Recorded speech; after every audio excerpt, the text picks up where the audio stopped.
which component or which application is affected by that particular library. Now, if you are in the product land, so if you're building an AMI, as we've seen with Log4j and the AMI version in AWS, or if you're building a Linux system that has Log4j and you're running those endpoints as laptops and so on, or if you have an OS layer container image, those products will contain either the particular piece of software or the installed software, in particular this case could be containing Log4j. Now, this is why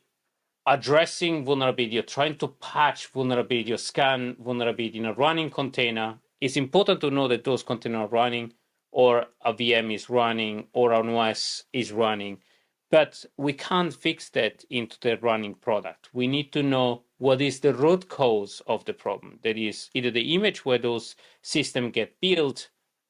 the product where those systems get built from, and that's what we call this root cause, or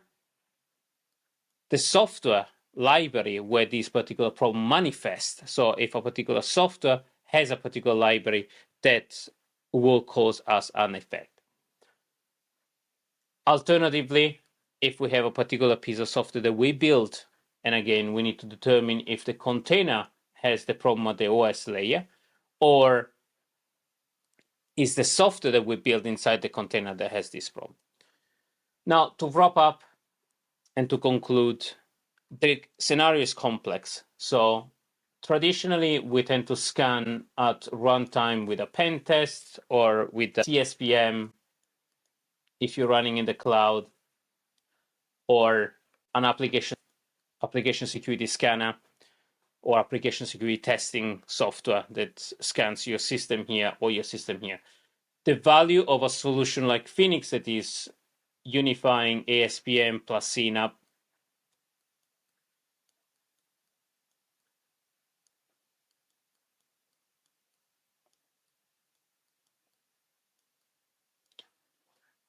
that is basically tracing which software get built where, and if the software is running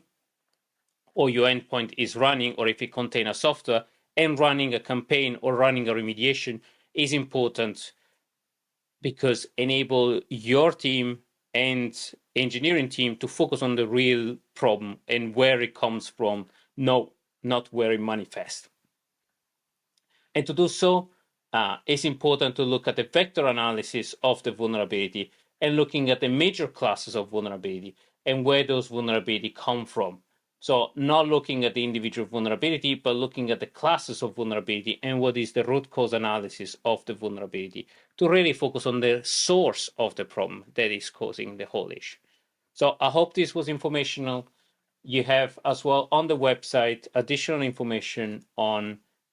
all of these sources of data and the classes of vulnerability that affect the traditional software in 0-day or the most exploited vulnerability, as well as you're going to have the link on the threat-centric approach and the matrix that connects the vulnerability to the CWE, remap, reclassify, and the newer version is coming with the LLM that categorize and provide you a description of remediation so you can